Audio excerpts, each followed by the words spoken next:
Sinabi ni Sunshine Cruz na pinakalabas na siya.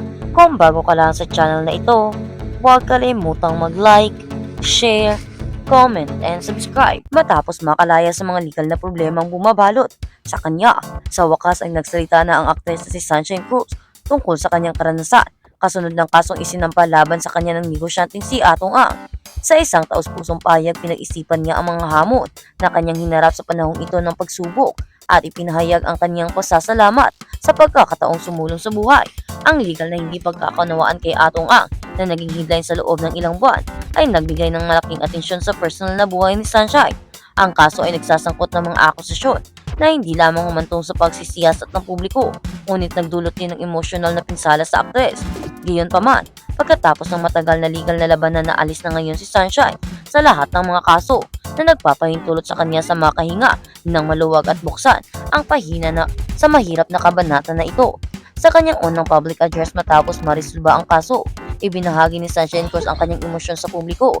Ipinaabot niya ang kanyang kaginawaan sa kinalabasan at pagsasara sa dulot nito na nagsasaad na ang pagsubok ay nagturo sa kanya na mahalagang aral sa katatagan at pagpapahalaga sa sarili.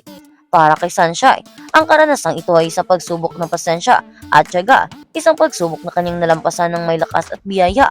It's been a tough journey, but I'm grateful for all the love and support I've received from my family, friends, and fans. Simula ni Cruz sa kanyang pahayag, palagi kong sinisikap na manatiling matatag sa mga ups and downs at ang sitwasyong ito ay hindi naiiba. Mahalagang magpatuloy kahit na tila mahirap ang mga bagay. Marami akong natutunan sa pagsubok na ito, lalo na ang halaga na paninindigan para sa aking sarili at pag-alam sa aking halaga.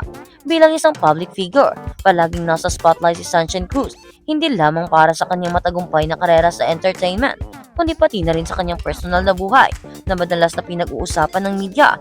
Ang kasong ito na lubos na nasa publiko at nasasangkot sa mga sensitibong isyu ay nagkakaroon ng malaking epekto kay Sunshine. Sa kabila ng pressure at emotional na epekto, ay nananatiling siyang determinado na nakatuon sa kanyang sariling kapakanan at sa suporta ng mga makapaligid sa kanya. Gusto kong samantalahin ang pagkakataong ito para pasalamatan ang pamilya at mga kaibigan na tumayo sa tabi ko sa panahong ito. Tuloy niya, ang kanilang paghihikayat at pagmamahal ay naging lakas ko.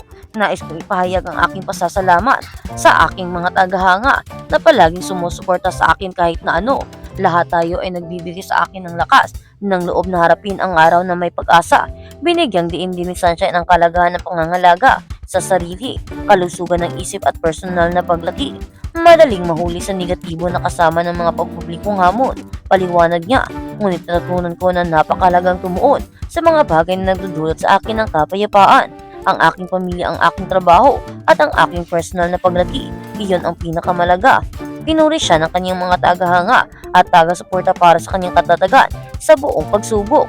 Marami ang nagpahayag ng pahaghanga sa kung paano hinarap ni Sunshine ang pressure ng publiko. Pinapanatili ang kanyang dilintad at lakas sa kabila ng mga pangyayari. Pinatibay lamang nito ang kanyang katayuan bilang isang huwaran para sa marami, lalo na para sa mga kababaihan na nahaharap sa kanilang sariling mga pakikibaka. Atong ang confirmed relationship with Sunshine Cruz. Kaya naman, sinabi ni Atong na wala na sila ni Sunshine Cruz. Ito ang kinumpirma niya. Wala na sila. Sa hinaharap na nakatutok ngayon si Sunshine Cruz sa kanyang karera at sa kanyang kinabukasan sa kabila ng mga paghihirap ng nakaraan. At Atong ang umamin, wala na kami ni Sunshine Cruz. Hindi na kami. Sa hinaharap nakatutok ngayon si Sunshine sa kanyang karera at sa kanyang kinabukasan sa kabila ng mga paghihirap ng nakaraan. Determinado siyang tanggapin ang mga bagong pagkakataon, kabilang na ang mga potensyal na proyekto sa parehong telebisyon at pelikula. Sa kanyang patuloy na pag-unlad sa kanyang personal at professional na buhay, umaasa siyang ang kanyang karanasan ay magbibigay inspirasyon sa iba na manatiling matatag sa harap ng kahirapan. Inaasahan ko kung ano ang hinaharap, sabi ni Sunshine Cruz, na may pag-asa.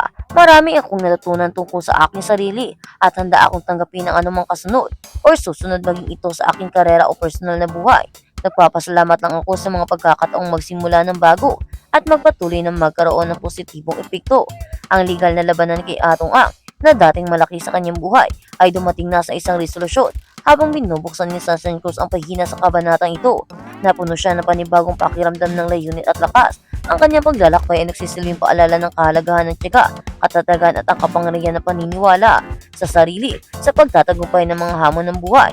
Habang pinapanood ng publiko si Sunshine Cruz, makikita mo talagang nagsisikap siya at pinagsisikapan niya ang kanyang buhay na mabalik sa dati. At hindi naman natin maikakaila at matanggap kung bakit naman sa paghiwalay nila ni Sunshine Cruz ay kinasuhan siya ni Atong Ang. Ano nga ba ang totoong dahilan ng kanilang hiwalayan? Bakit umabot pa sa kasuhan? Bakit pa umabot pa sa legal action? Ito ba ay dahil may ginawang masama si Atong Ang kay Sunshine? Pero bakit siya pa ang kinasuhan ni Ato?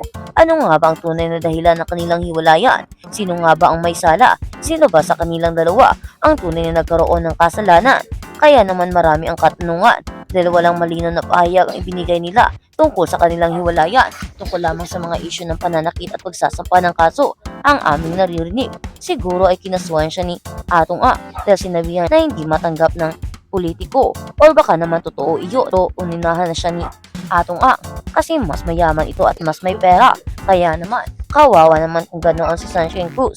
Kaya naman sigaw ng karamihan, kalimutan mo na lang si Atong Ang Sunshine at ipagpatuloy mo na lang ang buhay mo noon. Alam mo naman namin na mas kaya mo yun dahil hindi naman na kayo matagal pa at mas nakayanan mo nga mag-isa ng ilang taon. Ngayon pa nga na ilang araw o buwan lang naman tiyo ni Atong Ang. Kaya naman, ipagpatuloy mo ang buhay mo. Alagaan mo ang iyong mga anak at huwag mo nang hanapin ang pag-ibig na gusto mo. Sa ngayon mag-focus ka na lang sa kanila dahil sa panahon na ngayon, marami na ang manloloko at panloloko. Mas masasaktan ka pa kung hahanapin mo pa ito. Hayaan mong pag-ibig ang humanap sa iyo at huwag ikaw ang humanap, Sunshine. Focus mo na lang ang sarili mo sa iyong mga karera. Isa lang ang masasabi namin, proud na proud kami sa iyo dahil nakayanan mong iwan ang taong ito na kahit mahal mo ay kaya mong iwan dahil sinasaktan ka na.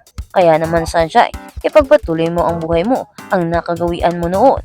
Isipin mo na lang na walang Atong Ang na nangyari, na hindi mo nakilala si Atong. Kalimutan mo na ang taong nanakit sa iyo at nagbigay sa iyo ng hiya. Kinasuhan ka pa naman. Bakit nga ba? Bakit ka nga ba kinasuhan? Makikita naman namin na mahal ka ni Atong Ang noon. Siguro may hindi pagkakaintindihan at kung ano man ang hindi pagkakaintindihan na ito, malamang ay malala ito dahil hindi naman kayo aabot sa hiwalayan at kasuhan kung hindi ito malala. Ano nga ba ang totoong dahilan? Ang pananakit ba talaga ni Atong Ang? O may mas malalim pa na rason at dahilan kung bakit kayo humantong sa hiwalayan? Sana naman ay magbigay na kayo ng malinaw na detalye para hindi na puro kakahaka ang maririnig ng tao, para hindi na sila gagawa ng mga kung ano-anong isyu na mas makakasira sa inyong dalawa. Kaya naman sigaw ng marami, paliwanag namin ang kailangan nyo, ang eksplanasyon ninyo tungkol sa paghiwalay ninyo ni Atong Ang. Kaya naman, abangan namin at sabihin nyo na ang totoong rason. Sunshine Cruz at Atong Ang. At Atong Ang, umamin, wala na kami ni Sunshine Cruz, hindi na kami. Sa hinaharap nakatutok ngayon si Sunshine sa kanyang karera.